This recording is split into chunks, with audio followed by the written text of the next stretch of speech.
Okay, there we go. The YouTube is up and running. Just make a couple little adjustments.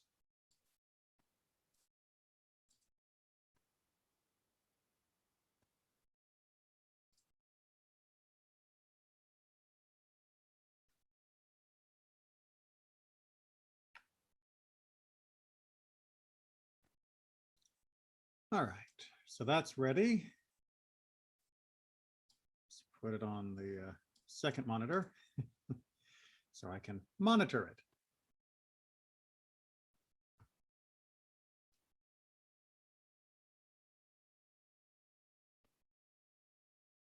And I think we're going to go ahead and get down to work because no time like the present.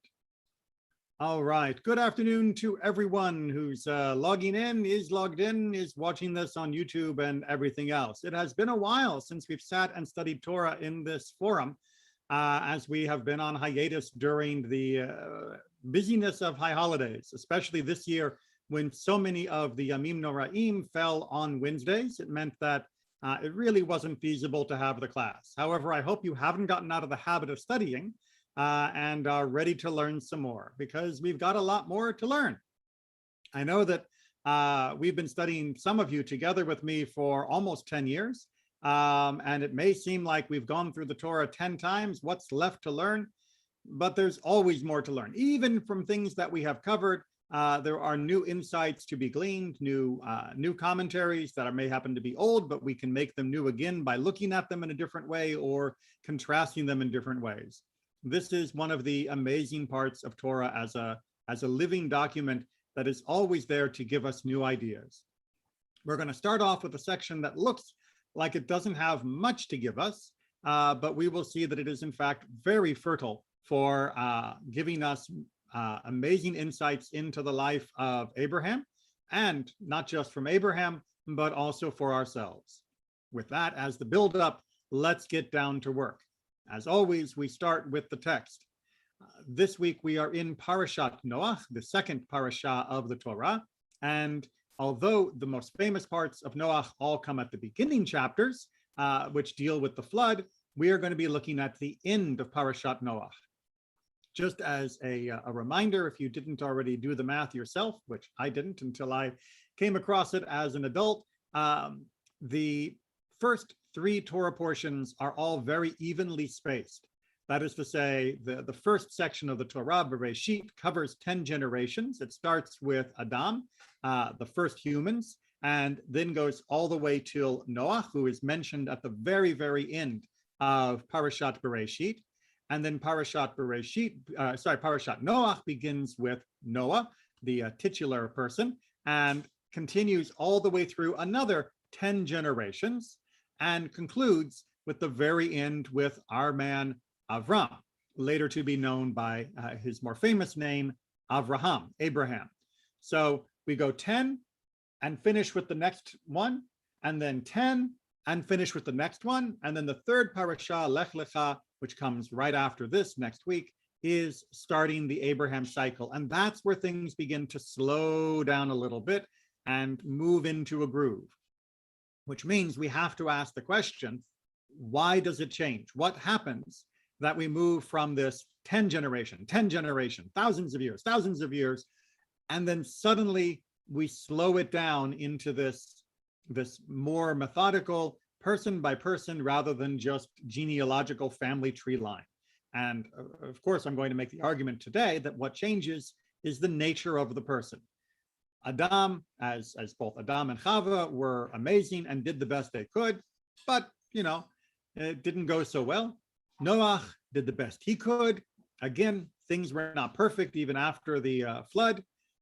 Avraham, yes, he is not going to be perfect, nor is the world going to be perfect, but we are going to narrow our view from the entire world to just him. And that focus, that change, is going to be essential for building up from a small group rather than building down from the global perspective. But that means we need just the right person to start with, which is going to be why we have to investigate the life of Avram before he gets the call Lech Lecha, before he gets the call of chapter 12 of pulling him onto the center stage. What was he doing in the wings, just off center stage? And we're going to find that out when we read. So we are in chapter 11, and we're going to begin with verse 22. Just out of convenience, you can go back a few more verses if you wish, and you'll see that we are in the genealogy leading up from the end of Noach through his son Shem and through into our line down to Abraham. So we're going to begin right here with our good friend Serug. After the birth of Serug, Reu lived 207 years and begot sons and daughters. When Serug had lived 30 years, he begot Nahor. Begot is one of those great words that is really only found in Bible translations. It just means to have fathered, but not based off the Hebrew word father, but he caused the baby to be born. So begot is the closest we get in English, even if you don't find it anywhere else in normal language. Sired could also be a word, but generally speaking, we tend to use that for kings and horses. Verse 23, after the birth of Nahor, Serug lived 200 years and begot sons and daughters. When Nahor had lived 29 years, he begot Terach. After the birth of Terach, Nahor lived 119 years and begot sons and daughters. So hopefully you're seeing the pattern here of we name a person, we name the name of the son that's going to lead to our line of Abraham, and then we talk about how old they were when that key person was born and how much longer they lived after that person was born, allowing us to put together a lifespan. After the birth, and then when Terach was born, when Terach had lived 70 years, he begot Abram, Nahor, and Haran. Now, this is important because now we are getting 3 sons rather than just 1. That tells you that we are branching out. The last time we had 3 sons was in the story of Noach, and all 3 of them were rather important. And so we're going to need to uncover a little bit more. We should already be alerted that we have deviated from the pattern that we just saw for 9 generations. So that should sharpen up our antennae to know something is about to be said that's different than what we've done so far. Now, this is the line of Terach. All right, definitely different. The Ela Toldot, this is the standard introductory phrase when we're going to give the story of a person. Paradoxically, we might think that the phrase, this is the line, is referring to a family tree statement. In fact, it's usually the opposite. There'll be a rough family tree and then much more detail about what went on. Now, we're not going to get a ton of details like we will later on, but still, it's important to note the usage of the term. Now, this is the line of Terach. Terach begot Avram, Nahor, and Haran begot Lot. So now we have another generation still within this overall family tree, with Lot being the son of Haran. Haran died in the lifetime of his father Terach in his native land, Ur of the Chaldeans, or Ur Kasdim. Avram and Nahor took to themselves wives, the name of Avram's wife being Sarai, and that of Nahor's wife Milcah, the daughter of Haran, the father of Milcah and Iscah. So we are getting 2 very important pieces of information in verses 28 and 29. One is we are told that Haran dies. Now it says in the translation, in the lifetime. If you look over in the Hebrew, the word life doesn't actually occur. This is an idiomatic phrase, al panei terach. Now, al panei could literally mean, if you were going to translate this in a very clunky computer sort of way, we might say on the face of terach. Now, like every language, Hebrew has its own usage and customs, and translating word by word literally to the most common translations of another word in another language doesn't always yield the actual meaning. This is something that biblical literalists often misunderstand.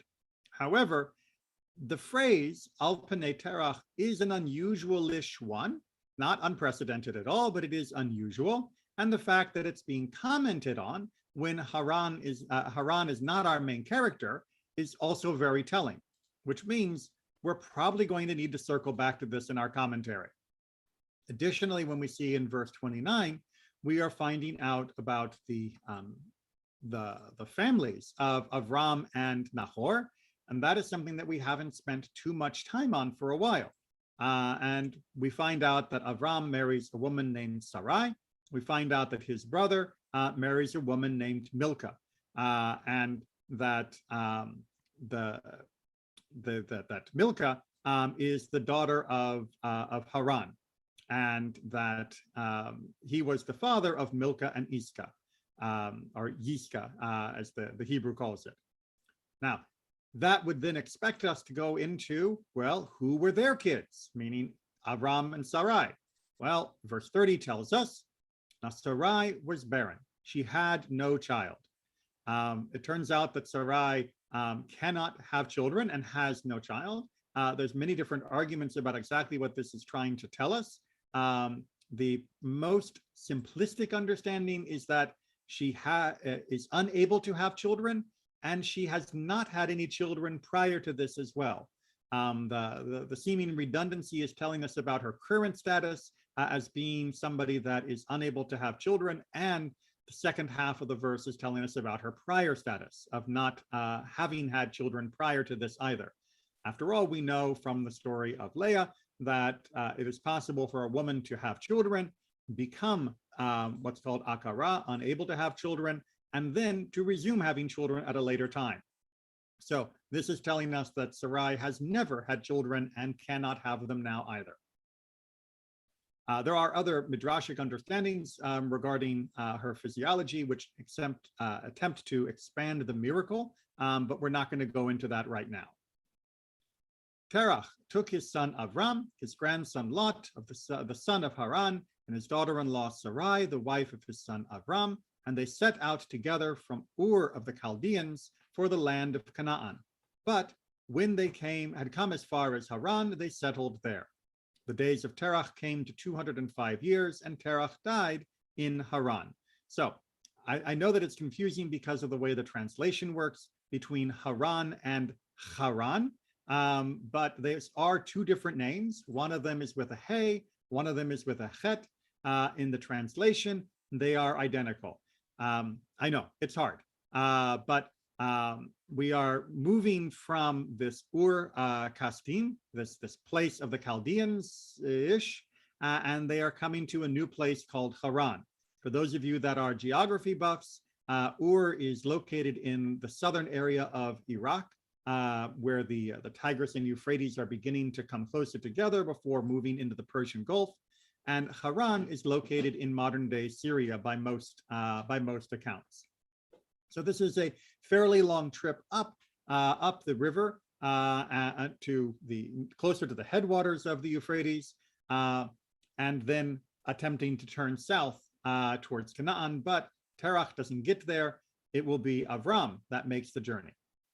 All right, so that's a lot of information before we've even gotten to our commentary. Does anyone have any questions or comments they want to make on this section of our text before we look at our commentary?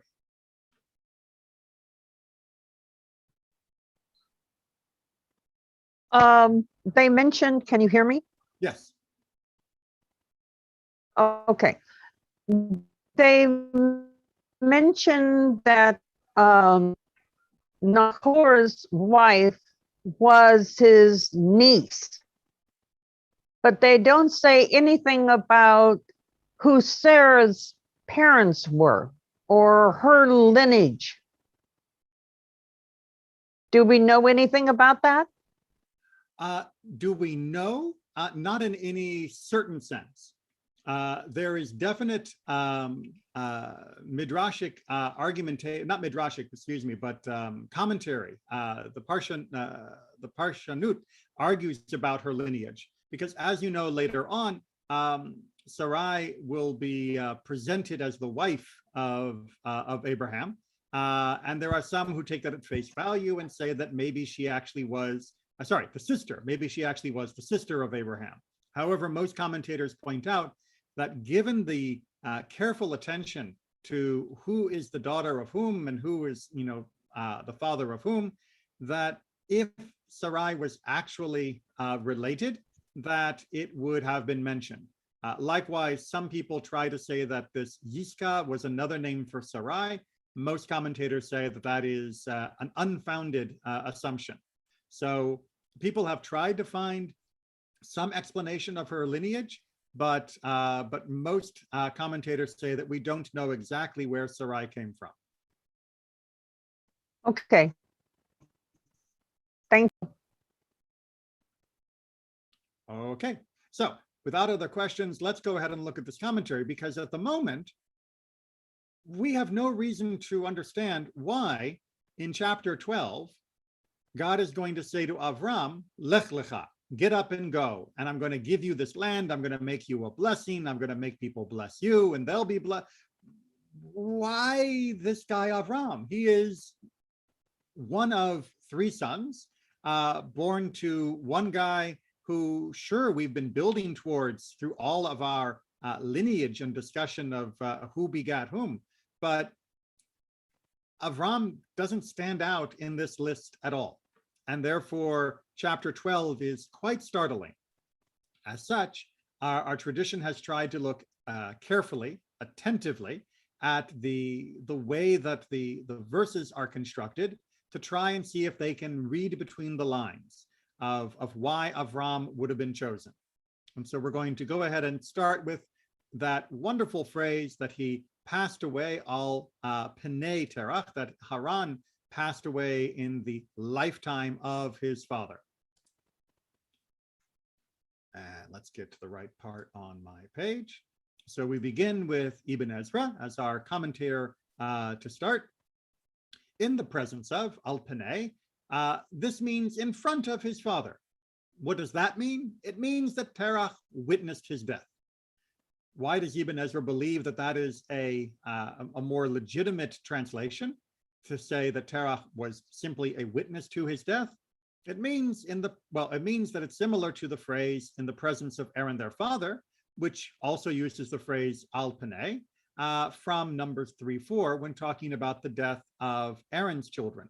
So given that there, it seems quite clear that it is just describing the presence of the father at the time of the death, literally to witness, then Ibn Ezra says we should probably translate it not as in the lifetime of, but it should have probably been translated as Haran died in front of his father, meaning his father was a literal witness to the death of Haran. That still doesn't tell us why Haran died, but it at least gets us to a different understanding that it wasn't just talking about the chronology of the death, but it was talking about a significant death. It wasn't just that Haran happened to walk away one day and died, and it's just letting us know that this happened. It instead is implying that there is some element to the death that was witnessable and worthy of having that witnessing recorded. With that in mind, we can begin to see why there might have been room for discussion. And so we're going to look at one of the most famous of all the midrashim that I have ever come across. Because if you ask people who have, been to shul or been to Hebrew school, tell me about Abraham when he was a little boy, they're probably going to tell you this story. And this story is found in the Midrash as an attempt to answer the question, who was Abraham before Lech Lecha? Who was Abraham before God called him specifically to come to the land of Canaan and to be this universal blessing? And as we'll see, it is based off an understanding of what Abraham stood for, but also ultimately, and you'll have to wait for this one, but ultimately it's based off this idea of Haran dying in front of his father. So with your patience, let's see how this story unfolds. Rabbi Chia said, Terach was a maker of idols. He once left Abraham to sell them in his place. A man came and wished to buy one. How old are you? Abraham asked the man. 50, he said. Woe to such a man who is 50 years old and would worship a day-old item, Abraham said. All right, so obviously he's not a great salesman, is he? Because he is discouraging this guy from buying it. He is essentially mocking this potential customer by saying, you're 50 years old, this thing was made yesterday. Why would you worship something that is younger than you? It seems to make no sense to me. All right, so we are beginning to see that in the eyes of the rabbis, what might have set Abraham apart and made him worthy of being chosen for Lech Lecha is his antagonism to idolatry. Now, to understand this a little bit more deeply, we have to understand that the Kasdim, the Chaldeans, were known for their sorcery, idolatry, astrology, for all of their superstitions and beliefs. And the idea that he came from the Chaldeans and yet ends up being a servant of the God that is known as being only one and that is implacably opposed to idolatry, as we see from the rest of the Torah and Tanakh, implies that how would a person who was worthy of being connected to the one God have fared within the place that literally is a synonym for superstitious idolatry? And this is the result of that imagining, is that Abraham would have been trouble. He would have caused problems because he must have known something was up, something was wrong, that this idolatry was faulty. And so the first episode here is him making fun of someone. The second episode, however, we raise the stakes. On another occasion, a woman came in with a plate full of flour and said, take this and offer it to them. She's essentially suggesting a sacrifice. So he took a stick and broke them and put the stick in the hand of the largest, meaning the largest idol. When his father returned, he demanded, what have you done to them? I cannot conceal it from you. This is his George Washington moment. I cannot tell a lie. A woman came with a sacrifice and asked me to offer it to them. One claimed, I must eat first, while another claimed, I must eat first. Thereupon the largest arose, took the stick, and broke them. And so Abraham's description of what happened to cover up the fact that he broke it, although he's not trying to cover it up, he's trying to make a point, is that when the sacrifice was being offered, they all were arguing about who should get it. And the biggest one, of course, is the one that won. Why do you jest? Says his father. Have they any knowledge? Right? They're idols. What are you talking about? They can't run around smacking each other. They can't talk. They can't eat. What are you talking about? Should not your ears hear what your mouth has said? Avraham said. So Abraham points out to his father, in typical smart aleck child fashion, why don't you understand what you just said? You just said that my description of their behavior is impossible. Well, if my description, that they can argue, that they can fight, that they can actually cause damage, if that's not real, then why would you worship them? Why would you support them? Why would you offer anything to them? Because if they can't defend themselves, if they can't fight for themselves, then how are they going to be fighting for you? What good are they going to do for you? If you understood that what I said was impossible and must be a joke, then you must understand that idols in general are an impossible joke. All right, so everybody here may have had an occasion to experience the beautiful and sharp wit of a child. Unfortunately, Terach, according to this telling, doesn't take it well.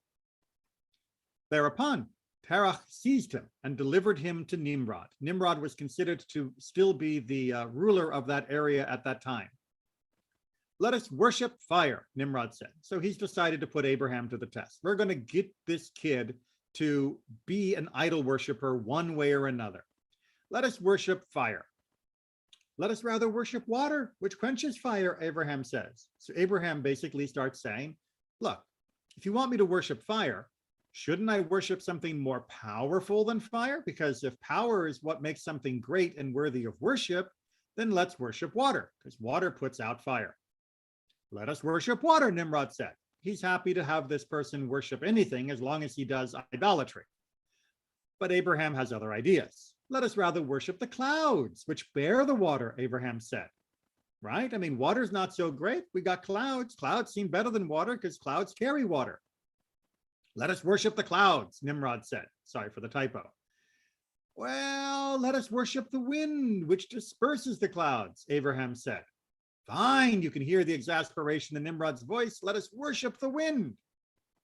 Well, Says Abraham finally, let us worship human beings which can stand up to the wind.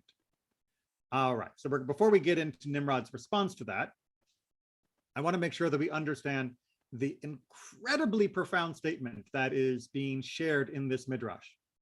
So it is not just a statement of idols are stupid because there's always a more powerful force in nature.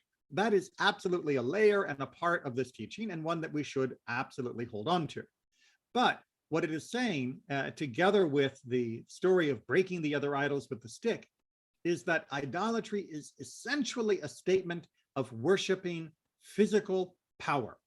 And that is what is at the heart of all idolatry, that it is worshiping the power and not worshiping anything more than the power. You worship because you know it will do something that you want it to do. You worship it as a way to access the power that you believe it contains. If it has more power, it is more worthy of worship.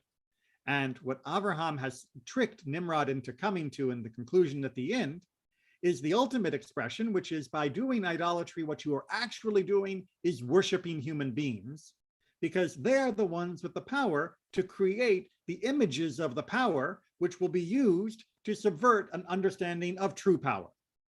Let me just unpack that a little bit. What Abraham is showing him is that ultimately all idolatry is based off an assumption that what is truly powerful is humanity. What is truly powerful is a human, say Nimrod, for example, and that idolatry is used as a way of focusing our attention towards these elements of power rather than focusing our attention towards God, because God is not just about power. God is about a lot of other things. For example, telling you what not to do, morality and ethics and all of the other guidelines that God has. Whereas the fire, the wind, the water, and everything else, those have no ethical guidelines. Those are not trying to change us. They are just there to do our bidding. And that, says Abraham, is the problem with all of this idol worship. Nimrod is not impressed, or rather he's too impressed and realizes this danger needs to be dealt with. You are just bandying words, and so we will worship the fire. It's like, oh, you're just trying to go in circles, which, yes, is exactly what he's trying to point out. So we're just going to worship fire. And how are we going to worship it? I will cast you into it, and let your God, whom you adore, come and save you from it. Now, a couple things happening here that make this more than just the picture book version.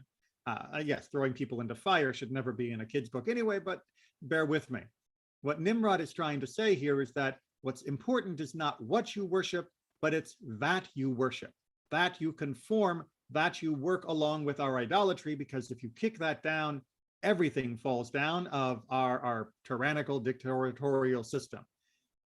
But notice as well that we introduce this idea of your God, that Avraham is not saying that religion is wrong. He is not an atheist. He is not just an iconoclast against idolatry, but he is actually a believer in a different form of divinity, the God, the real God, what we refer to as Adonai. And that is what Nimrod is now putting on trial. Because again, Nimrod's only measure, his only balance of what is worthy of worship or worthy of organizing people around is based off power. So he will set up an impossible test to try and show that God, the one that Abraham is talking about, has no power. Now, obviously, he would never make this test for his own gods, but that's why it's good to be the king, because you can stack the test the way you want. All right, everybody with me so far? Great. Now, Haran, Abraham's brother, remember him? That's how we got in this question in the first place. He was standing there undecided. He said, if Abraham is victorious, I will say that I am of Abraham's belief.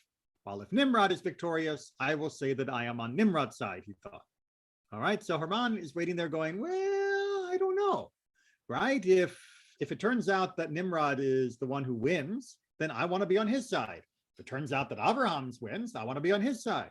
Seems like a very sensible position, just a little bit weaselly. When Avram descended into the fiery furnace and was saved, Nimrod asked of him, meaning asking Haran, of whose belief are you? Of Abraham's, he replied, right? I mean, wouldn't you say that this guy who just had a miracle, your brother, he must be right? I mean, after all, he just went in and came out of the fire, no problem. Thereupon, he, Nimrod, seized him, Haran, and cast Haran into the fire. His innards were scorched, and he died in the presence of his father, meaning in front of his father. Hence it is written, and Haran died in the presence of his father Terah. So we get back to our starting question of what does it mean to die al paneh, in front of your father? It means that his father watched Haran die, even where Abraham was saved. Notice as well the clever writing that it wasn't the outside of Haran that is burned, but his innards that are burned. Why is that so? Because it was his internal monologue that was the problem. It was his internal indecisiveness that got him into this situation. He didn't actually believe in God. He just believed in power. And he was going after whoever seemed to be the powerful one of the day. He thought Abraham was on the ascendance, and so he went with him. And that is not what we are supposed to do. That is not what it means to believe in God. We don't believe in God because we think God is more powerful than the idols. We believe in God because only God is worthy of belief, and power doesn't even enter into the equation. All right, so with that, we can see at least why the sages would have believed that Abraham was worthy. And if you're still wondering, isn't this an awful lot to be getting to be extracted from the phrase, and Haran died in the presence of his father Terah? Aren't we making that little sentence do a lot of heavy lifting? Well, we have to ask the alternative question, which is posited by the Zohar. What is written before the verse? God said to Avram, which is the opening of Lech Lecha, the words, and Haran died before his father Terah. What does he want to inform us, right? What is this verse trying to tell us? Had no other person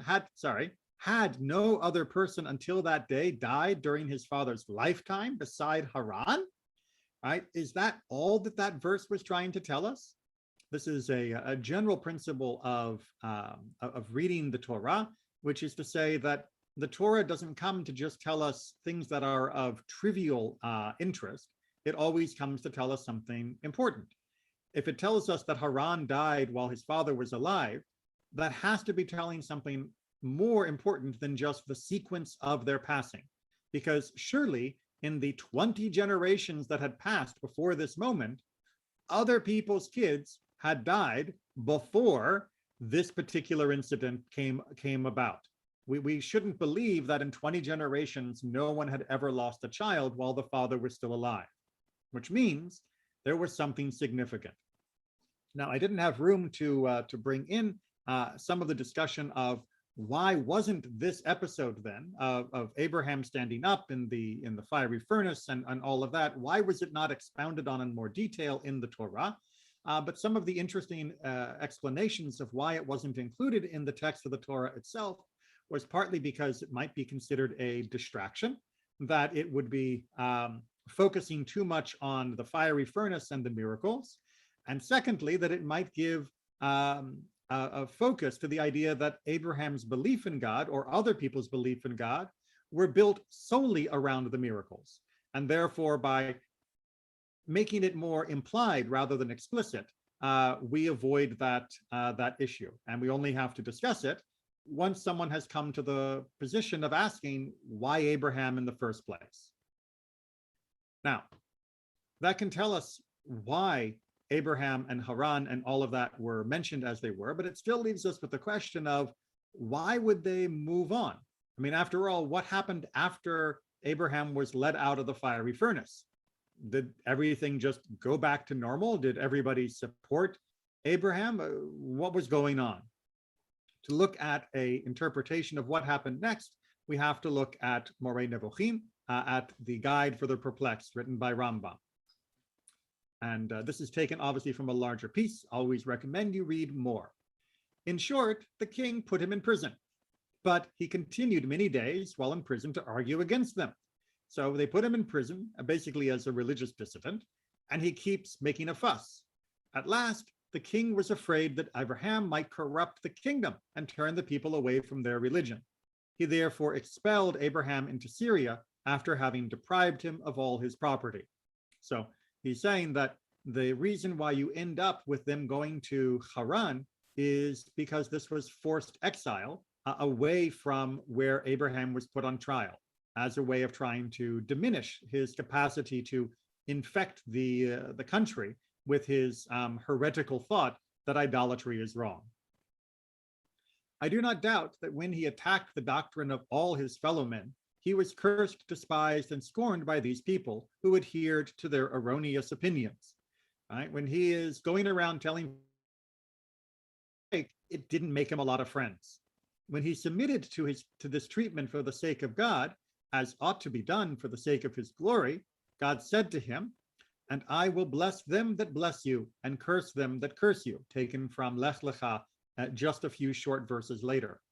The result of the course which Abraham took is the fact that most people, as we see at present, agree in praising him and being proud of him, so that even those who are not his descendants call themselves by his name. Indeed, it is still very, very common, 1,000 years after Rambam wrote this, for people to talk about the Abrahamic faiths, about Judaism, Islam, and Christianity as all giving praise and support to Abraham. Obviously, there are differences between all of us, but we all can agree that Abraham was a pretty special guy. That, Rambam is saying, coupled with the specific blessing mentioned in Lech Lecha, just a few short verses after this introduction of Abraham, is there to tell us that as there will be people that will bless him, Abraham was coming from a situation where people would curse him. That because of who we know Abraham is, and because of how we see him living, we know that in his own day, he probably was not a popular guy. And thus, this offer to bless those that bless and curse those that curse is giving us even more information about Abraham before we meet him in the formal introduction in this chapter. All right, that's kind of a long run for me. I was trying to make up for a little bit of time. So I want to just pause right now and see if there are any questions or comments.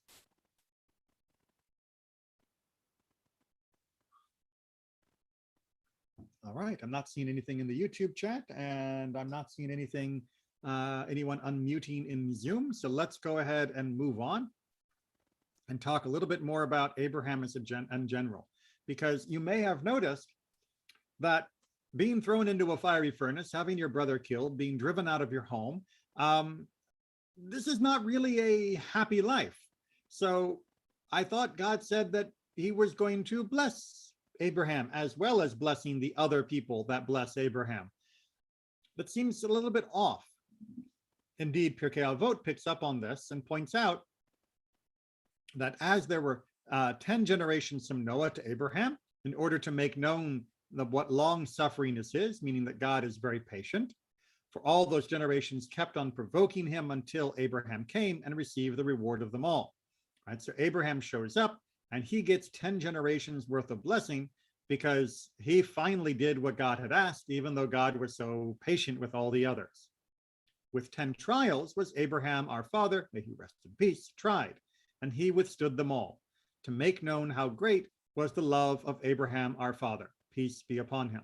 All right, so Pirkei Avot is trying to tell us that Abraham faced 10 trials. That is to say, 10 challenges, 10 moments when his faith might be shaken, and that he was able to overcome all of them. Now, we're not going to go into a list of the 10 trials. I recommend if you just go to Pirkei Avot and look at the commentary, you'll see the different lists that people have put together for what those trials were. But the idea here that Pirkei Avot is trying to get us at a baseline is, why did he have to face the trials if he was being blessed by God? It doesn't exactly seem to go together. Usually, if somebody is being well treated, if somebody is getting all of the reward, we don't make them jump through further hoops. But what Pirkei Avot is saying is that because he faced those trials and clearly withstood them, then we can all understand his greatness. Had he not had those challenges, we would not have come to recognize them. In fact, if it had just said, God blessed Abraham and Abraham had a great life and he had a kid named Isaac next chapter, we wouldn't really have an appreciation for how amazing Abraham was, not just by his insight into the unity of God and getting rid of idolatry, but of the power of his belief in what he had discovered and the power that allowed him to withstand all of these challenges. As is a common trope in mythology or discussion of storytelling, heroes are known by the challenges they overcome. That's why even Superman has to face kryptonite in order to be called Superman, because otherwise it just wouldn't be an interesting story. You need to have those challenges to define the character, and more importantly, to have an opportunity for them to show their strength. Those challenges are what make them the true heroes. And as we can see from 2,000 years ago, Pirkei Avot understood that long before we had literature and sociology departments to bring us those insights. Abraham had to face challenges, or else we wouldn't have truly understood his greatness. But what about for us? Do we face challenges? Do we have challenges to work with?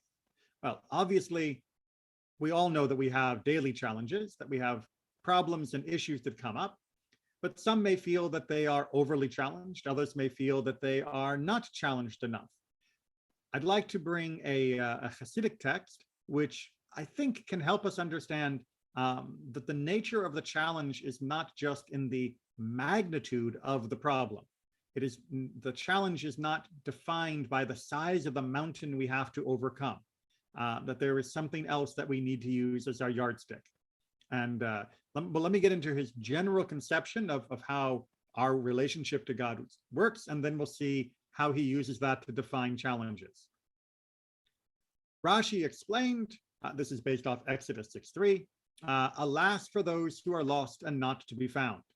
The meaning, as is known, is that the secret of Egyptian exile is that the true awareness was in exile. They could not grasp the awareness to serve the blessed Creator, along the lines of what is stated, know the God of your ancestors and serve him. All right, so what is he trying to say here?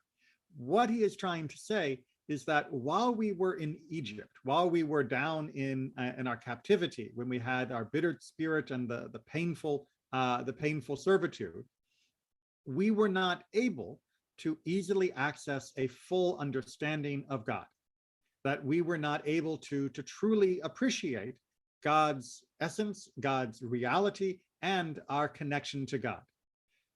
That means that while we were in there, the worst part of our suffering was that we were not able to have that bond. And because we couldn't know God, was really the term for awareness that's being used in his original writing here, but true awareness works better in the English.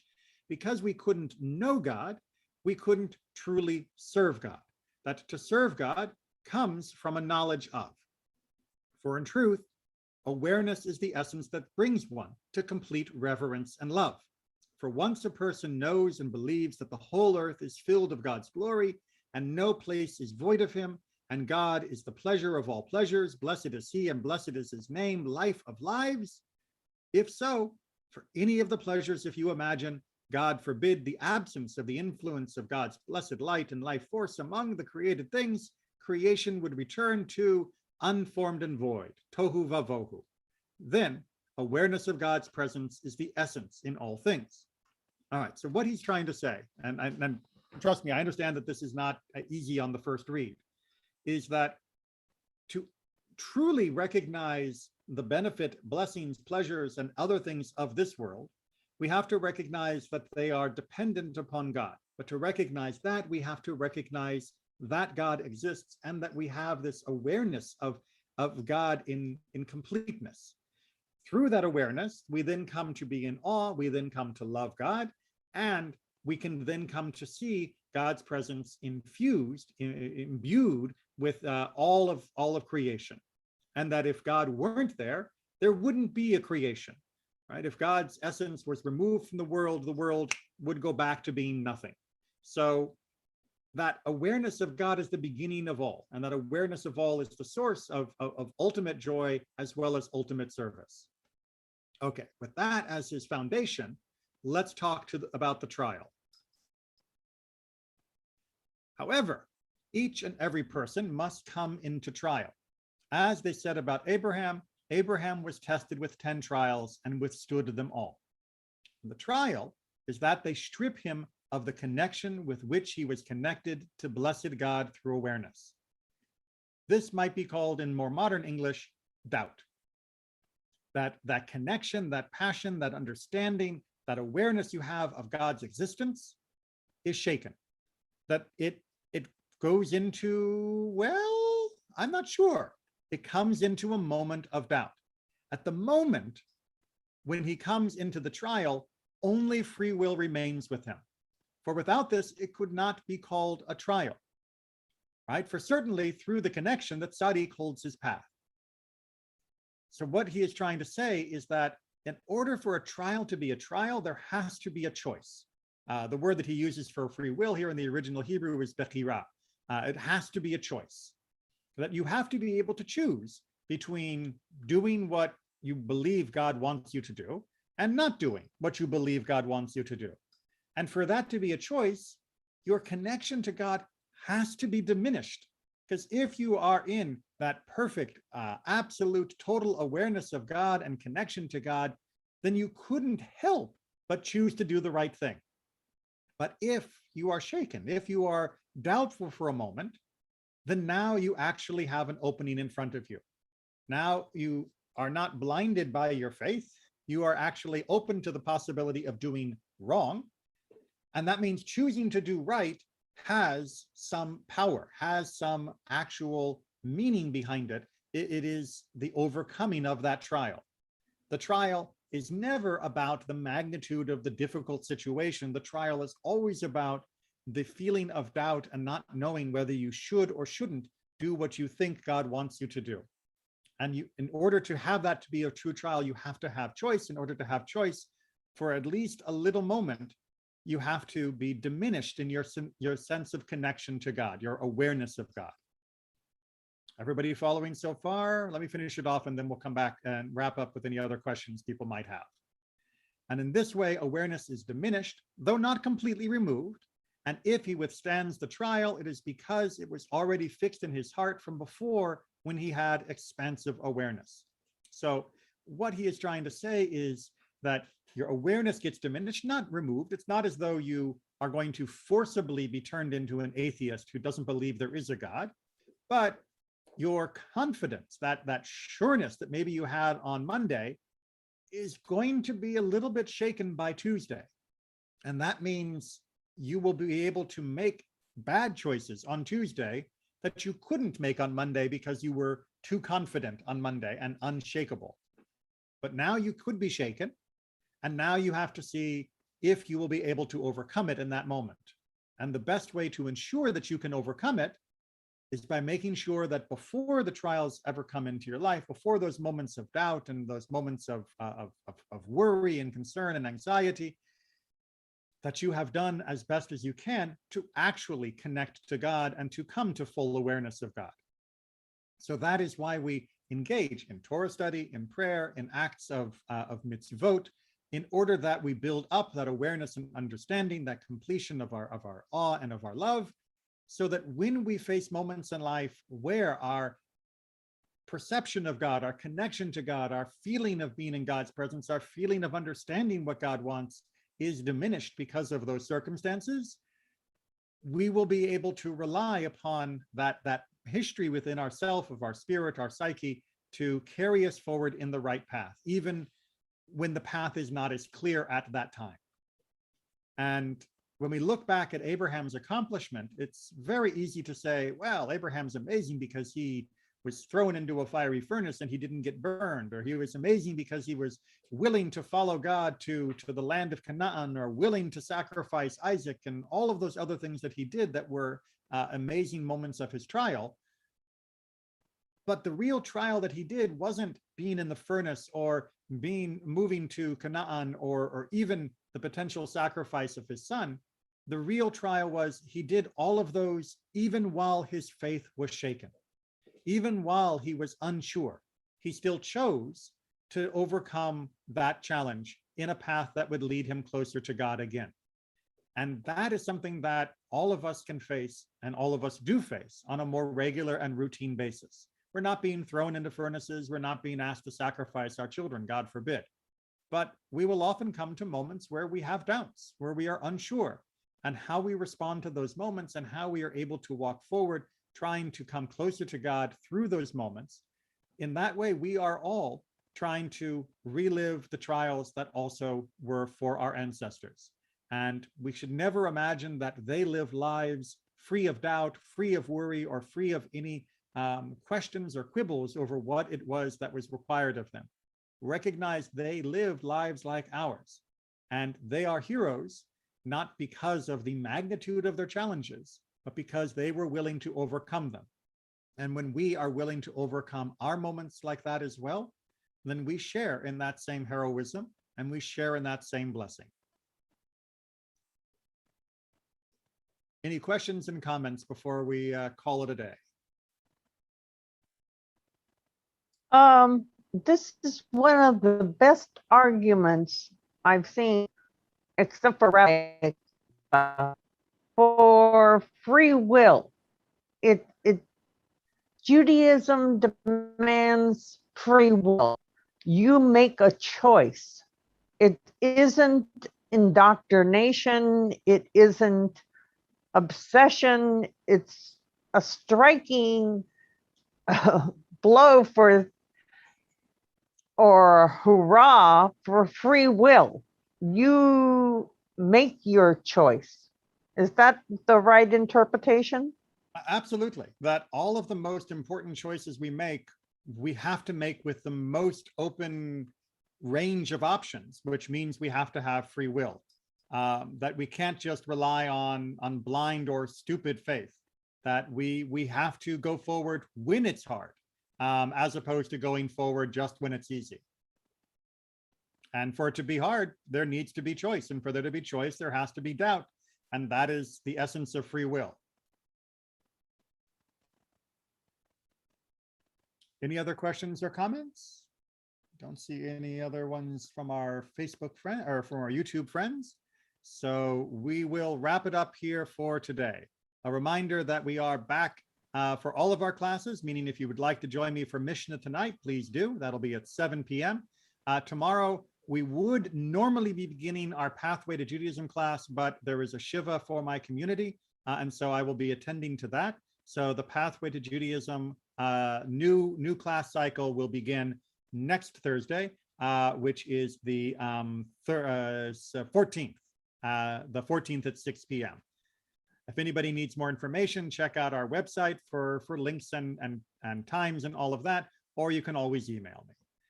Be well, everyone. Take care, and don't worry. Doubt is normal, and doubt is a blessing. Okay. Thank you. Thank you. Bye-bye.